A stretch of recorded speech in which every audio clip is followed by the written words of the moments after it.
เสียงลมพัดลอดผ่านหน้าต่างไม้เก่าของหอพักหญิงกลางหุบเขาหอพักพฤกษา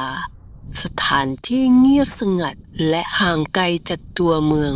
หญิงสาวคนหนึ่งนามว่าขวัญก้าวลงจากรถสองแถวพร้อมกระเป๋าใบใหญ่เธอเป็นนักศึกษาใหม่ที่เพิ่งย้ายเข้ามาเรียนปีหนึ่งในมหาวิทยาลัยเล็กๆแห่งนี้เธอมีใบหน้าหวานผิวขาวและรอยยิ้มประหม่าที่น่ารักแม้จะพูดน้อยและขี้อายแต่กลับเป็นคนที่ใครๆก็รู้สึกอบอุ่นเมื่ออยู่ใกล้ภายในหอพักขวัญได้รับกุญแจห้องจากชายหนุ่มคนหนึ่งชื่อพัดผู้ดูแลหอพักเขาเป็นคนอบอุ่นใจดีใบหน้ายิ้มแย้มและสุภาพอ่อนโยนแบบไม่แสดงออกเธอรู้สึกแปลกๆกับสายตาของเขามันเหมือนเขารู้จักเธอมาก่อนขอบคุณนะคะห้องนี้เหรอคะพัดมองขวัญนิ่งๆและพูดเสียงอบอุ่นว่าใช่ครับห้อง209ห้องที่มุมสุดของชั้น3เงียบสงบอากาศดีมีแสงแดดส่องเล็กน้อยช่วงสายวันแรกของการใช้ชีวิตผ่านไปอย่างราบรื่น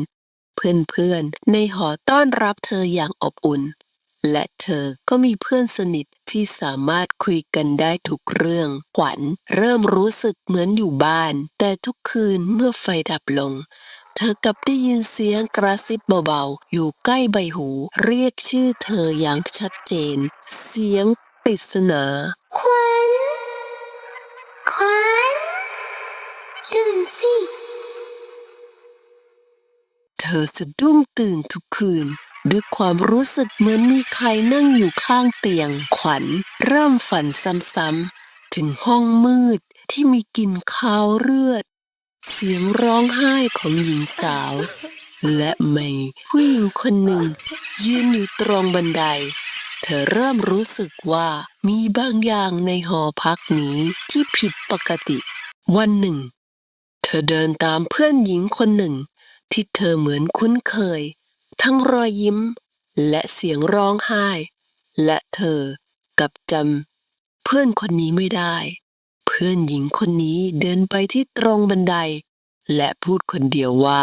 ฉันขอโทษนะเพื่อนหญิงคนนั้นก็หยิบรูปออกมาจากกระเป๋าของเธอมันทำให้ขวัญตกใจมากเพราะรูปนั้นมีหน้าตาเหมือนขวัญมากและเธอก็เดินจากไปขวัญเสียงสั่นนั่นลูกใครทำไมหน้าตาคล้ายฉันแบบนี้วันนี้เพื่อนๆเริ่มทำหน้าแปลกๆเวลาเจอขวัญเขาไม่ยิ้มไม่พูดและช่วงพักเที่ยงก็ไม่มีใครชวนขวัญไปกินข้าวด้วยและไม่มีใครคุยกับเธอและเวลาขวัญคิดถึงบ้านจะโทรไปหาพ่อแม่ก็ไม่มีใครรับโทรศัพท์เลยขวัญเริ่มสังเกตว่าเพื่อนๆที่เธอเคยรักกลับไม่มองหน้าไม่พูดด้วยบางคนเดินสวนยังทำเหมือนไม่เห็นเธอเริ่มสับสนและหวาดกลัวขวัญตะโกนเรียกเพื่อนไม่แกไม่เห็นฉันหรอไม่เดินผ่านไปโดยไม่หันขวัญพยายามเข้าไปคุยกับพัดเขามองหน้าเธอนิ่งๆและพูดเพียงว่าๆเธอเริ่มจำได้หรือยังขวัญไม่เข้าใจจนกระทั่งพัดส่งสมุดบันทึกหน้าสุดท้ายพบประโยคหนึ่งเขียนไว้ว่าเราไม่ควรเดินลงบันไดตอนนั้นเลยถ้าไม่ใช่เพราะคำพูดของเธอเราคงไม่ตายขวัญกระซิบเบาๆใครเขียนกันแน่ฉันเหรอหรือความทรงจำเริ่มหลั่งไหลกลับมาเธอเดินเหม่อลอยไปเรื่อยๆจนกระทั่งเห็นหนังสือพิมพ์เก่าที่แม่บ้านคนหนึ่งมากองไว้ที่ถังขยะเธอหยิบขึ้นมาอ่านเพราะในหัวข้อพาดหัวมีชื่อมหาวิทยาลัยที่เธอรู้จักมือของขวัญสั่นเทาเมื่อเธออ่านพาดหัวข่าวแต่ละตัวอักษรราวกับเข็มทิ่มแทงเข้าไปในความทรงจำที่เรือนรางขวัญเสียงหายใจติดขัด หัวใจเต้นแรงจนได้ยินไม่ใช่มันน้ำตาเริ่มไหลอาบแก้มโดยที่เธอไม่รู้ตัวความเย็นเฉียบแล่นผ่านร่างกายความรู้สึกชาเริ่มแผ่ซ่านจากปลายนิ้วเท้าถึงศีรษะภาพความทรงจำเริ่มฉายชัดขึ้นเป็นช่วงๆเหมือนไฟกระพริบที่กำลังจะดับขวัญเสียงสั่นแผ่วเบาฉันจำได้บันไดเลือดเสียงกรีดร้องนั่นคือเสียงของฉันเอง3 ปีก่อนมีหญิงสาวชื่อขวัญเสียชีวิตจากการตกบันไดในหอพักพฤกษาการตายของเธอถูกสรุปว่าเป็นอุบัติเหตุแต่ในคืนก่อนเธอมีปากเสียงกับเพื่อนสนิทคนหนึ่งภาพความทรงจำแวบหนึ่งปรากฏในหัวของขวัญไม่ในความทรงจำแกไม่มีสิทธิ์แกเอาแต่แย่งทุกอย่างไปจากฉันทั้งที่แกรู้ว่าฉันชอบพี่เขามาก่อนขวัญในความทรงจำฉันไม่ได้แย่งใครพี่เขาเลือกฉันเองแกน่าจะดีใจให้เพื่อนบ้างสิไม่ในความทรงจำเสียงสะอื้นแต่โกรธแกไม่เคยเข้าใจฉันเลยไม่เคยเห็นค่าความรู้สึกฉันแกมีแต่ได้ทุกอย่างเกรดดีครอบครัวดีแฟนหล่อแกไม่รู้หรอกมันเป็นยังไงที่ต้องพยายามแล้วไม่เคยพอขวัญในความทรงจำเสียงสั่นไม่ฉันไม่ได้ตั้งใจฉันไม่ในความทรงจำเสียงกรีดร้องด้วยความโกรธฉันเกลียดแกบางทีแกไม่อยู่โลกนี้น่าจะดีกว่านี้ขวัญสุดตัวลงบันไดด้วยความช็อกเธอไม่เคยทะเลาะกับมายรุนแรงขนาดนี้มาก่อนเพื่อนสนิทที่เคยเป็นเหมือนพี่น้องกับเกลียดเธอถึงเพียงนี้ขวัญในความทรงจำฉันจะตามไปขอโทษไม่น่าพูดแบบนั้นเลยขวัญยืนขึ้นอย่างเร็วแต่เนื่องจากน้ำตาที่พร่างพรายเธอพลาดก้าวแรกบนบันไดปัจจุบันขวัญยกมือกุมศีรษะแน่นความรู้สึกเจ็บปวดแร่นปราดเข้ามาในสมองเหมือนวันนั้นกำลังย้อนกลับมาอีกครั้งไม่เธอเป็นเพื่อนที่ฉันไม่ลืมเธอยังโกรธฉันอยู่หรือเปล่าขวัญค่อยๆตระหนักว่าเธอไม่ใช่คนใหม่ที่ย้ายเข้าหอพักนี้เธอคือขวัญคนนั้นไม่จริงฉันยังอยู่ฉันยังรู้สึกฉันยังหายใจอยู่ใช่ไหมและเธอกลับมาทุกปี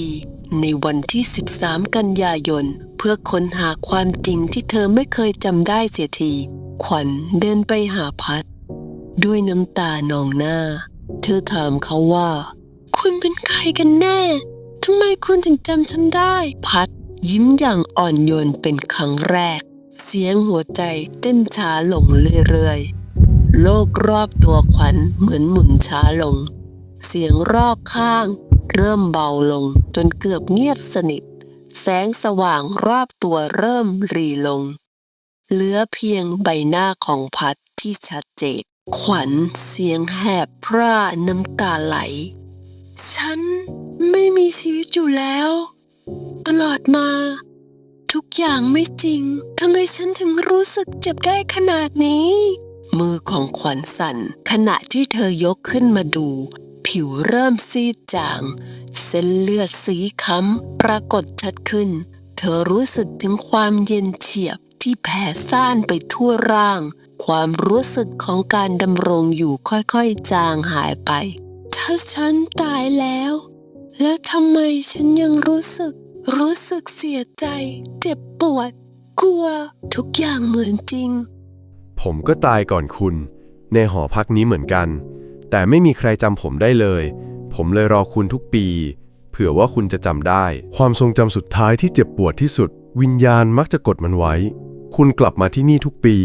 ในวันที่คุณจากไปเพื่อค้นหาความจริงในสิ่งที่คุณลืมไปแล้วทำไมฉันถึงยังจำอะไรไม่ได้สักทีเพราะใจของคุณปฏิเสธความจริง ว่าเพื่อนสนิทที่สุดอาจเป็นสาเหตุให้คุณต้องจากไป เราต่างก็อยากเชื่อว่าคนที่เรารักไม่มีวันทำร้ายเรา แต่ฉันตกบันไดเอง มันเป็นอุบัติเหตุ ใช่มันเป็นอุบัติเหตุ แต่หลังจากการทะเลาะที่รุนแรงคำพูดบางคำอาจทำร้ายได้มากกว่าที่คิด และความรู้สึกผิดนั้น ทั้งสองฝ่ายต่างแบกรับไว้ไม่ว่าจะเป็นคนตายหรือคนเป็น ขวัญเริ่มเข้าใจแล้วว่าทำไมเธอถึงต้องกลับมาที่นี่ทุกปี ไม่ใช่แค่เพื่อค้นหาความจริงของการตาย แต่เพื่อปลดปล่อยตัวเอง และมายจากความรู้สึกผิดที่ทั้งคู่แบกรับมาตลอด3 ปี เธอหันกลับไปมองเงาของตัวเองในกระจก แต่สิ่งที่เห็นไม่ใช่ตัวเอง เป็นหญิงสาวคนหนึ่งในชุดนักศึกษาที่เลอะเลือด ยืนอยู่ตรงมุมห้องมองมาทางเธอ เธอ คือฉัน หรือว่าเสียงกระซิบยังคงดังอยู่ในหอพักทุกปี ในวันเดียวกันไม่มีใครรู้ว่าขวัญกลับมาเพื่ออะไร เสียงปริศนาคราวนี้เธอจะจำได้ไหม ข้อคิดจากเรื่องนิยายเสียงนี้ ความลับและความผิดพลาดในอดีตอาจตามหลอกหลอนเราไปตลอดชีวิต ความรู้สึกผิดจะไม่หายไป หากเราไม่เผชิญหน้ากับมัน ทุกการกระทำมีผล แม้จะเป็นเพียงคำพูดหรือการกระทำเล็กๆ ความรัก และการรอคอยอาจมีอยู่ แม้ในความตาย คนเรามักไม่เห็นค่าของสิ่งที่มี จนกว่าจะสูญเสียมันไป จบแล้วจ้า เพื่อเป็นกำลังใจในการทำคลิปครั้งต่อฝากกดไลค์กดแชร์กดติดตามด้วยจ้า